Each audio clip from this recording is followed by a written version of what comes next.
هاي 5 أماكن تقدر تصور سيارتك فيهم، واحدة منهم استخدمتها لكزس لا في البحرين تقدر تستخدمها هذي 5 لوكيشنات في البحرين تقدر تستخدمها تصور فيه إنرجيتك الطاقة قاعدة تجيب 4 هذه 4 محل هذه 4 أماكن في البحرين تقدر تستخدمها تصور فيها سيارتك، واحدة من هالأماكن استخدمتها لكزس كلوحة إعلانية، لأن البحرين صغيرة فما عندنا وايد أماكن تصور فيها سيارات، أكثر أماكن طبعًا تكون خاصة أو تلعب توم جيري مع السكيورتية، عشان شي الأماكن الممتازة قرروا بعض المصورين إنه يخلونهم بينهم وبين بعض، ليش؟ تعرف في ناس تتخرب على غيرها، يروح لك هناك يقحص ويلوت يسوي مشاكل وأنا المسكين أطيح فيها. المهم اللوكيشن الأول دلمونيا، وهذه مثال على سيارتين صورتهم في نفس اللوكيشن.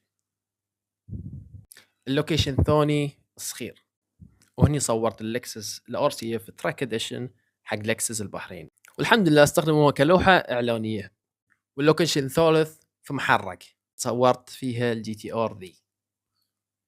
واللوكيشن الرابع في الرفاع صورت فيها الفراري الحلو عند استاذ البحرين الوطني. الرابع ولا الخامس؟ انا ضيعت الحسبة. المهم هاي الاماكن موجودة للحين فحافظوا عليها، لا حد يروح يقحص يعني يفحط، لا تسوون مشاكل. واذا تبي اللوكيشنات كلها ارسلها لك اكتب لي لوكيشن تحت وان شاء الله بيوصلك. شكرا.